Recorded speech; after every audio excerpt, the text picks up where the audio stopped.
All right, on my way to Miami now to be on a podcast, Honor Among Thieves. Nelson runs that podcast, so very interested in speaking about some of the great stories that I've had in my law enforcement career and maybe breaking into how law enforcement now has changed. That's a big deal, so looking forward to it. We're going to have about an hour drive or so.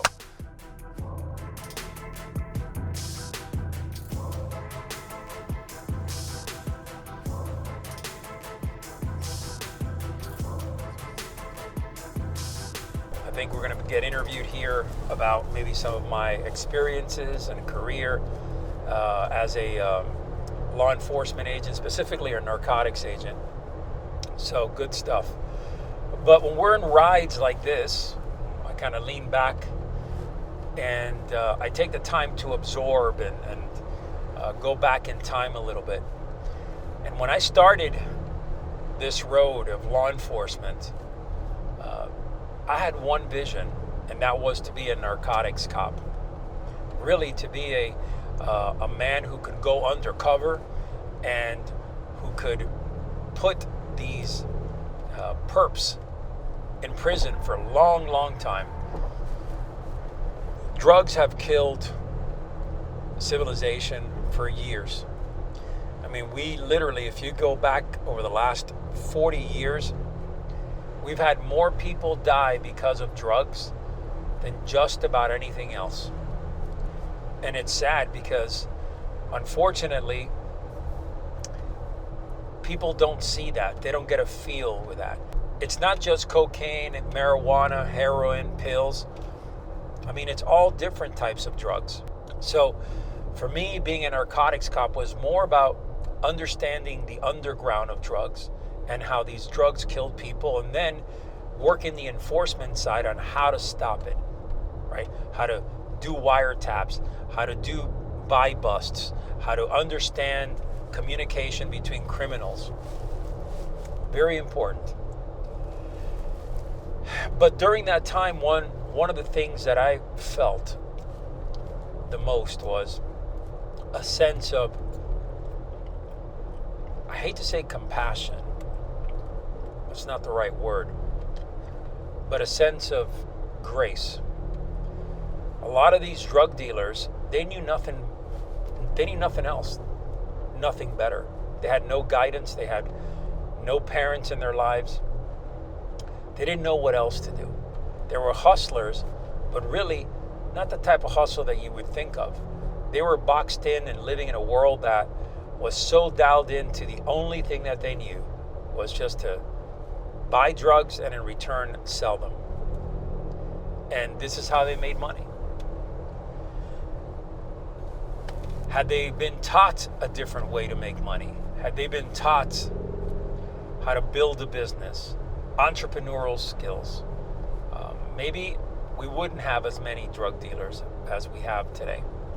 Because the easy way out sometimes is not the best way out, as most of these drug dealers know, where they're spending years and years and years of their lives in jail.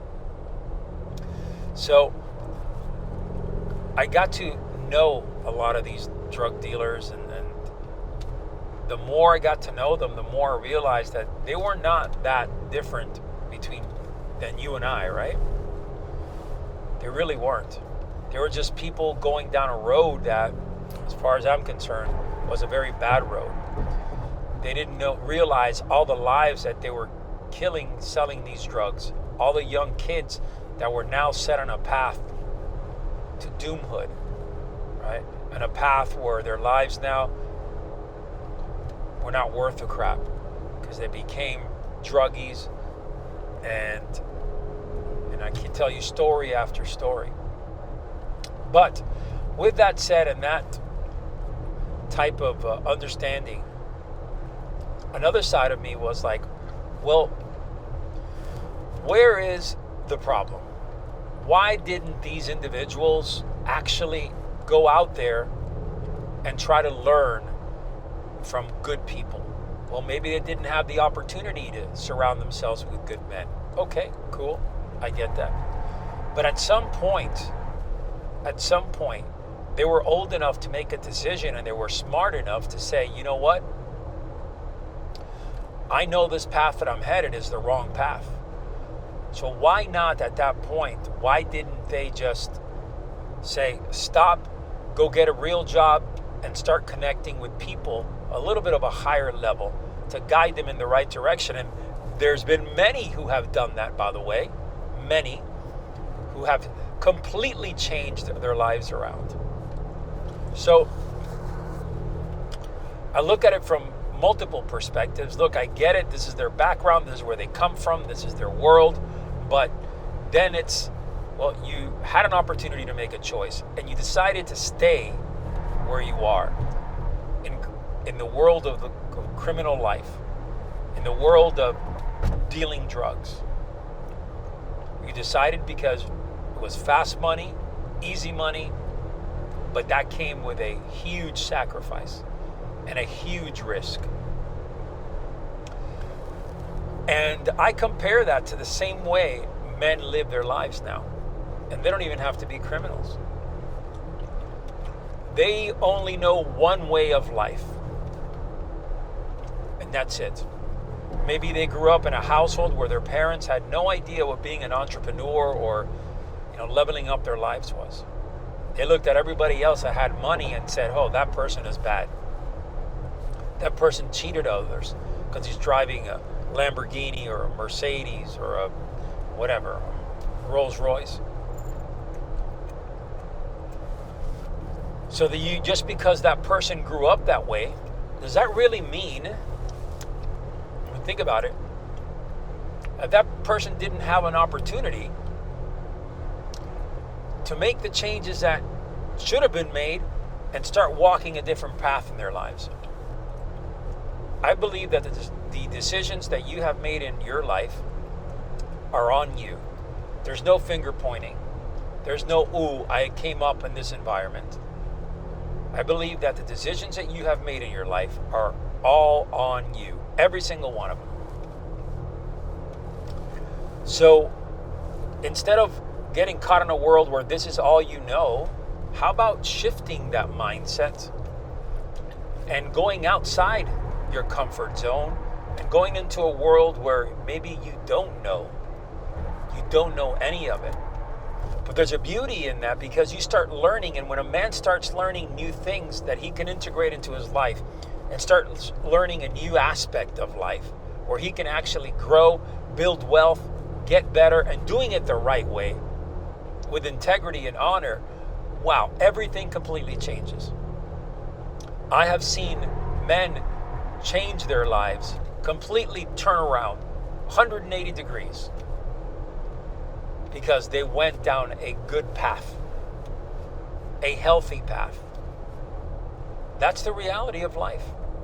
You have choices, and the choices that you make will impact the growth forward going. So the ball really has always been in your court. The opportunity to make these changes has always been your choice. So maybe it's time for you to step back. Let's move beyond that now. What are you going to do forward going? What's the next step? You tell me. Are you going to sit around and live a life that is just a 9-to-5 grind where you're not producing, you're not growing, you're not building a legacy, you're just going to work, punching in and out? Is that the type of life that you want? Maybe it's time for you to start changing your life and start looking at it from different lens and start walking the warrior's path where you embody the warrior spirit in everything that you do, which means tenacity, focus, drive, integrity, honor. Start putting in the time. Stop cheating yourself. And it's very simple. You sit down, you make an agreement with yourself, and you execute on it. You sign away your life in blood. Boom, just like that. And you say, no, no longer am I going to be complacent. No longer am I going to be soft. No longer am I going to be a man who, who is constantly chasing the dragon that doesn't really exist. Now I am going to be a doer, an action taker. I'm going to put in the time and the effort. I'm going to step into a world that I know nothing about, but I'm going to learn about it. I'm going to be better. I'm going to be good at it. And eventually I'm going to be the best at it. But why is it that you're sitting on the sidelines afraid to take the next step? Why is it that you're so afraid to stop moving forward? You have one life to live, and this is it. Your choices are here. The time is now. Don't tell me you have all this time to make decisions. No, you don't know if tomorrow's guaranteed. You don't even know if you're able to make decisions tomorrow. Because the way you have your life right now, your life is constantly making decisions for you. I remember when I first went from being a stockbroker to a cop. I made that decision. It was clear, hard cut. I went into a world that nobody in my family, outside of my cousin, knew about. It was an entirely new world. A world of law enforcement and criminals and risks and danger. Yeah. So I had to study it, become it, practice it, get better at it, to get to the level where I was able to achieve these goals of being detached to the federal government, to being part of, tactical task forces. Man, that was, wow. When I look back, those were goals that I hit. I made resounding hits because I became the top in my game. So, if I can do it, I know you can do it. 100%. You just have to want it bad enough. Because when I switched hats from law enforcement to building man of war, well, guess what? Yesterday we're searching ChatGPT and we're searching all these things. Number one personal development program for men, a challenge-based program, Men of War Crucible. What? Think about that.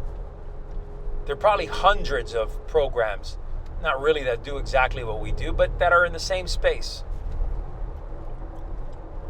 And to see myself in the top 25 influencers in the men's space, I was like, holy crap. I think it was like number 13 or something like that. So you have to be able to step your game up, put in the time, put in the effort, and say, no more will I just be average. Once you start living your life at a higher level, you'll never want to go back. Everything else you look down on because you are up here and because now your standard that you've created is up here. So, word to the wise. Start sharpening your blade. Step outside your comfort zone. Enter something of the unknown. It doesn't matter. And start learning and building and find something that you can connect with. Build that legacy and become the best of the best. All right, guys, listen. If you're enjoying this content, all this is from the heart, not scripted whatsoever. I'm going to ask you to do me a favor. Smash that subscribe button right there. Turn on the notification bells. We post twice a week and a bunch of shorts every day, by the way. And comment. Share this. Listen, guys, if you don't share this, the algorithms don't like what we speak about. That's the bottom line. They don't. They suppress us. They boggle us down. I mean, you can see it yourself. This content is damn good. I believe that we have some great people who are subscribed to us that don't ever really get an opportunity to watch enough of our videos And then when they realize they can, they send us emails and text. And so share this content. We want it to get out there to as many other men as possible. We want to build stronger fathers, husbands, leaders, visionaries. That's what this is, right here.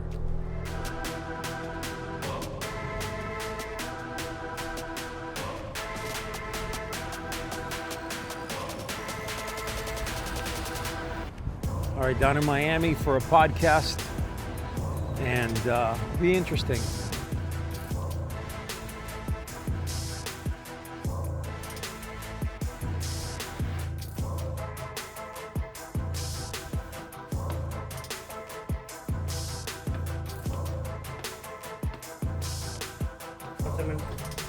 What's up, man? Good to see you, brother. Morning.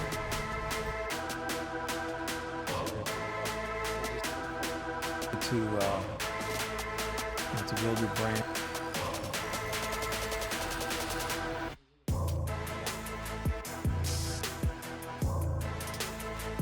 You are a warrior in every aspect. You don't agree with it. You know, the world may not agree with it, but that's what you chose.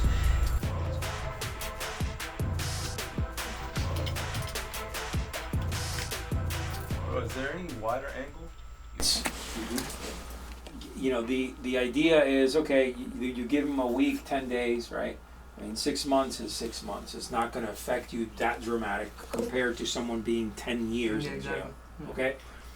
However, those people that have, say, let's just say for the heck of a conversation, you got 3 years or longer in prison, those people, you'll have your 30 days, but also those people need to have something slated for them. For example, the first few months before you're leaving jail, you should be applying for jobs. There should be jobs that we have here in the United States where they take in people that are coming out of jail. The guarantee is that they're going to go through a process, okay, of these 30 days or whatever, 45 days, that they're going to make these people good people, honorable people to work for, you know, that are going to work for you, and you offer them a job, okay? To me, we don't have that anywhere. People come out from jail. So the way people come out is going to make the difference of people repeating crimes and going back in. And I mean like a lot. So I feel like that's a big thing. You saying that, like, that's genius. You know, why haven't they invested in it? I think we need to throw. People say defund the police. I say throw more money at the police forces so they could distribute it properly, or somebody. No, but the cops be are on just top doing of their it job. to kind of like. It's systemic, bro. The prison system is a whole nother. That has nothing to do with No, police. obviously it doesn't have anything to do with cops, but cops have to deal with the back end of it. They have to deal with the the back end bullshit when it it hits the fan. That's when they get called. They're the enforcements of the part. And my thing is, how can we prevent a lot of that so that when they really do get called, it's for some real serious things, but avoid a lot of this is the other side of it. On the front end. This is the other side of it that a lot of people are not going to like. The way he exterminated that and the way he closed down, he shut that city. I mean, you go now to El Salvador, you're going into like tropical paradise. Peace everywhere. Okay, because I was just there a few months ago.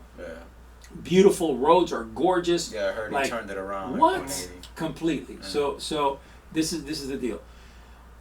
The way he did it was very simple. Okay? The second time you go back into jail for crime, okay, you're going to spend 4 times the amount. Would have been smart. So so people are like, well, wait a minute. They're like, I ain't having that second time around. Okay? I ain't having that second time around. So when you now are putting people in for 10 years, okay, for committing the stupidest crime after they committed a crime. So now, so you ask me how you can stop people from going back in, right there, okay? Offboarding, okay, and then increasing the charges going back in for the second time. De-incentivize the repetition of the same crime. There you go. Here,